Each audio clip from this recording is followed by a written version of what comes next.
Hi, Dr. Ken. Uh, I have heard that many trips to the ER can be prevented. Can you tell me a little bit more about that? well, as people get older, sometimes they show subtle changes that, if you know to look for them, can prevent you from uh, needing a trip to the emergency room. You might need to go to your family doctor and be checked, but if you catch things early, you can avoid hours in a busy ER that most people want to avoid. And so I think I can share a few tips, maybe three, that will help folks prevent going to an emergency room needlessly. The first one is one of the big mistakes people make is just waiting too long. I can tell you that so many times I've seen families in the ER that were seeing signs of problem uh, a week or two before they end up in front of me. Um, these can be pretty subtle, but still out of character for an individual. As older folks, as folks age and become older, um, they sometimes don't show the signs or symptoms as obviously as younger folks do, younger adults.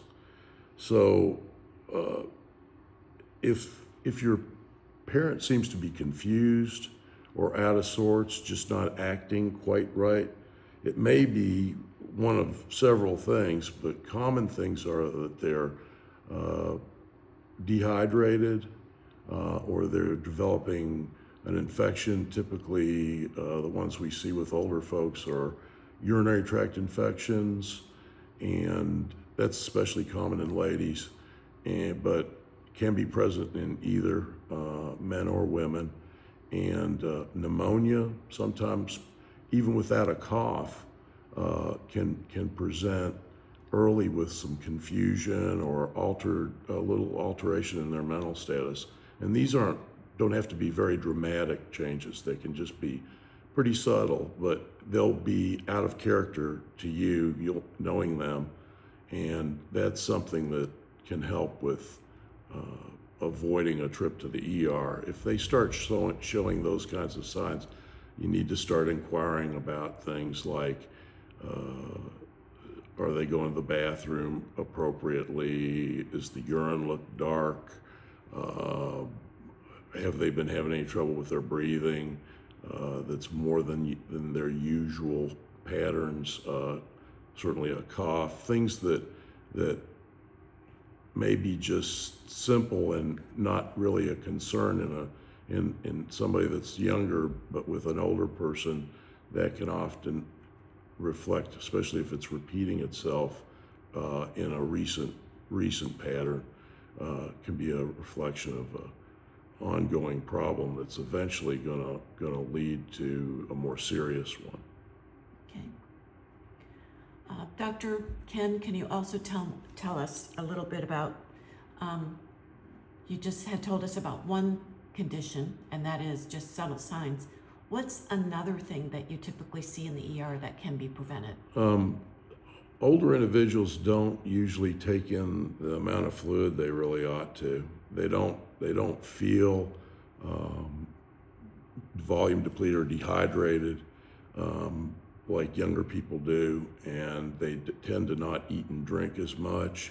So it's not very hard for them to uh, have a loss of fluid more than normal, which can lead to disturbances of their, what doctors refer to as their electrolyte status, their sodium and potassium. Those sort of things can get out of kilter, and if that happens, uh, very often they become confused and sometimes to the point unfortunately I've seen numerous people that come in either from their homes or from nursing care facilities, that sort of thing, and they're very confused, and people even think they've had a stroke, but what's really happening is that they've got a sodium which should be around 140 is now 110, and they are having fluid imbalance,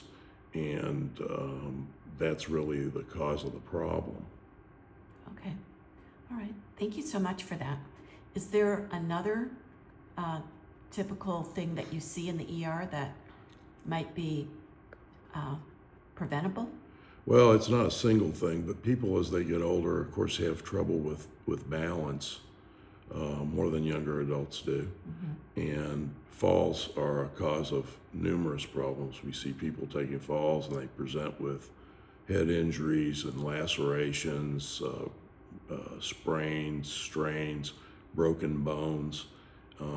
So need to be aware if they seem to be having trouble walking or showing signs that they need more support when they walk. That can be important to note, and I think that Nurse Colleen's going to have, right, honey? Nurse Colleen's planning on having a discussion about specific things that you can do to prevent falls. Falls are a big problem, and they've been recognized more recently as being an issue to the point where you'll find a lot of healthcare providers, and if you present to an emergency room or urgent care, they're going to ask questions on your entrance, especially if they're of a certain age, about falling and those sort of things. Okay. Well, that's been very helpful. Is there anything else that you'd like to discuss? A lot of times folks that are older are on multiple medications. Sometimes they have multiple doctors, and and I'm not picking on the physicians because it's hard to keep up with all of that, but too many cooks in the kitchen can spoil the broth, as they say. And there can be one physician providing one thing and another physician prescribing something else, and they're both appropriate medications, but mixed together, they could potentially cause problems. Also, sometimes if the one physician doesn't know that the other physician is prescribing a certain medication, they may prescribe it as well, and the patient ends up with two prescriptions, and they're taking double what they should be of that medication, like for high blood pressure, for example. I've seen both of those situations multiple times. It's not super frequent, but it does occur. And I can tell you that after 43 years in an emergency department, I've seen several cases a year of this type of problem. Okay. Well, Dr. Ken, we do appreciate you being here. I know I do, and we have decided to launch this because we have such a heart for helping caregivers. Yeah. Because we've just seen such an issue with that. It is a problem. The only thing I might add a couple more things real quick, and the first is that sometimes as people get older and they've been on a medication for a while, they can become more sensitive to that medication. Like, for example, medication for high blood pressure, since I mentioned that. They may become more sensitive to that, or more, their renal clearance, their kidneys don't function quite as well, so they don't clear that medication like they used to when they were younger. Anyway, that can lead to issues like what we've been discussing. And I guess finally, I would really recommend, because this is a big frustration in the ER. I know when we get patients in, they're older and they're on multiple medications, and they come in and they don't have a list of the medications they're on.